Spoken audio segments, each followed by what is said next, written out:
É uma das coisas mais bonitas que eu tive a oportunidade de assistir, que eu sempre fiquei muito encantada de perceber que eu nunca tinha visto uma mulher, uma mãe, errar um diagnóstico. Eu sempre fiquei atenta com isso, que eu falo, a mãe conhece tanto o filho, que quando uma mãe liga e fala, meu filho não está bem, eu sei que eu tenho que olhar essa criança no consultório, porque ela realmente não está bem. Porque eu nunca vi uma mãe errar. Ela não precisa saber o nome da doença, ela não tem obrigação de saber o nome da doença. Mas ela sabe que alguma coisa está errada com esse filho. Ano passado teve um congresso internacional no Rio, de psiquiatria e neurologia infantil. E eles mostraram uma coisa muito bacana. Eles mostraram que o cérebro de todas vocês que geraram ou que vão gerar, ele é transformado na área da sensibilidade, como se ele fosse lapidado. Então a mãe tem uma sensibilidade completamente diferente. O cérebro da mãe é diferente do cérebro do pai. O pai não passa por esse processo. Então o psiquiatra, o neurologista que dava aula falou, por isso que a mãe, e ela é a única que sabe o que o filho tem e mais ninguém sabe. Então por isso a mãe é a única que quando o filho põe a chave na fechadura, ela fala, o que aconteceu? Eu falo, nem abri a porta. Mas a mãe sabe que o filho não está bem. E somente a mãe. Então isso até a ciência já conseguiu provar, que a mulher passa por um processo diferente. Então o que falta às vezes eu perceber, tudo que eu percebo, que a mulher tome consciência dessa grandeza dela, desse papel especial que ela ocupa. Isso somado à consciência de que a gente tem uma pertença a Deus, isso transforma. Porque a outra coisa que eu quero pontuar, além da consciência pessoal nossa, que nós temos que ter uma vigilância e um desejo mesmo da oração, e que tudo tem que ser por graça de Deus, e sem a graça de Deus nós não fazemos, não caminhamos. Da mesma forma como a gente tem um desejo, quando Deus coloca no coração de uma mulher e de um homem, um desejo de ser pai e mãe. Então na verdade Deus convida para ser co-criador. Nós somos co-criadores, a gente não é dono dos filhos, apesar da gente achar que a gente é dono dos filhos. E os filhos não nos pertencem, mas eles são entregues para que a gente possa criar. O que eu tenho observado nesses anos todos de pediatria, e que eu acho que isso está sendo responsável por tantas doenças como a gente está percebendo hoje, doenças não físicas, mas doenças da alma. Nós estamos, nesse século, os teólogos já tinham dito, e a gente está tendo a oportunidade de viver, que nós estamos vivendo o século neuronal.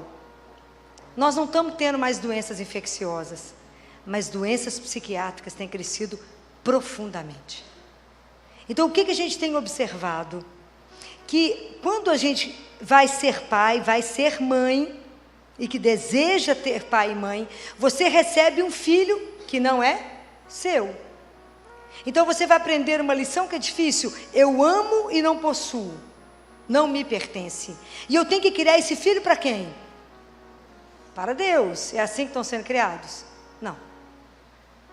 Então a consciência de que esse menino me foi entregue para criar esse menino ser criado um homem e uma mulher, fazer disso algo inteiro para poder voltar ao pai. Isso é um desafio que eu não consigo nem imaginar a dimensão dele. E talvez eu acho que hoje os pais, pela rotina que eles têm vivido, pelo tanto que os pais correm, e eu percebo que os pais correm muito para dar para os filhos muitas coisas materiais, mas os pais não estão se dando para os filhos. E isso tem sido um problema muito sério, porque eu dou a matéria, mas eu não me dou. Isso é um distúrbio que a gente não vai conseguir sarar. A ausência de mãe é a raiz, a ausência de amor materno é a raiz de todas as doenças psiquiátricas que nós temos. Então isso é muito sério. Como é que a mulher está conseguindo entender? Porque a mulher ela tem um papel tão decisivo na vida de uma família, que se a mulher for uma mulher de bom gosto, e se tiver casado com um marido que não tem bom gosto, ela consegue pôr a família inteira de bom gosto. Porque a roupa passa pela mão da mulher. Da mesma forma, a família come o que a mãe come. Porque quem faz compra? A mãe. A mulher que faz compra. Então quem transforma toda uma família? Uma mãe. Como é que você vai evangelizar a sua família? O dia que você já for cristão bastante.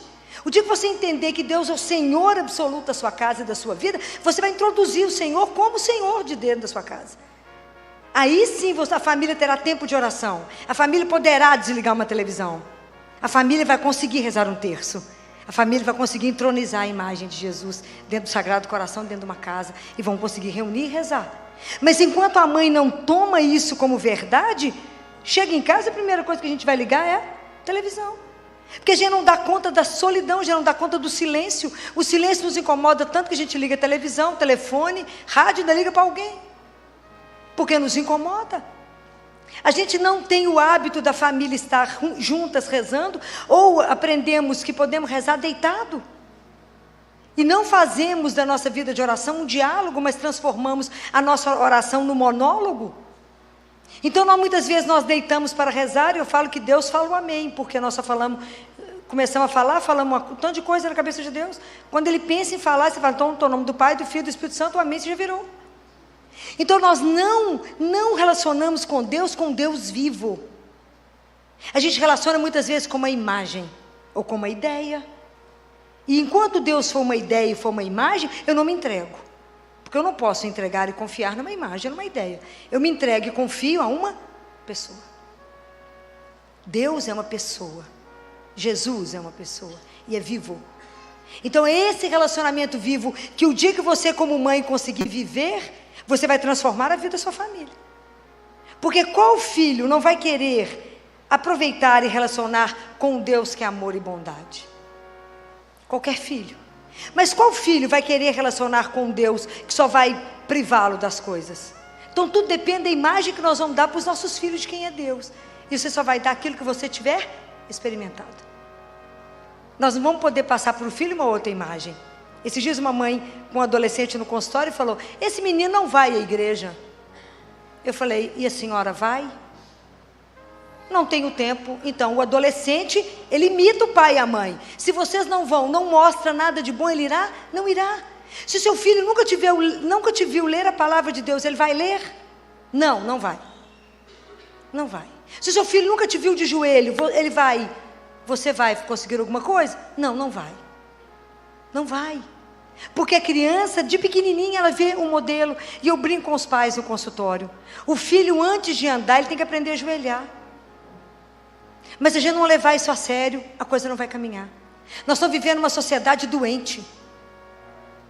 Eu nunca imaginei na minha vida que eu ia ver uma criança de 9 anos tentar o extermínio. Outro dia não conseguimos ajudar uma de 10, que quando eu dei a vaga na UTI, ela chegou morta. Não conseguiu chegar, extermínio? 10 anos. Por que uma criança de 10 anos não quer a vida? Por que não? Quando tem tudo, tem demais. Por que damos tanto e não damos uma única coisa essencial? E eu falo com os pais, por que nós paramos somente no limite do corpo e não damos para o filho e damos a consciência para ele que existe uma alma? Por que nós paramos somente na consciência corporal? E esses meninos não têm essa consciência.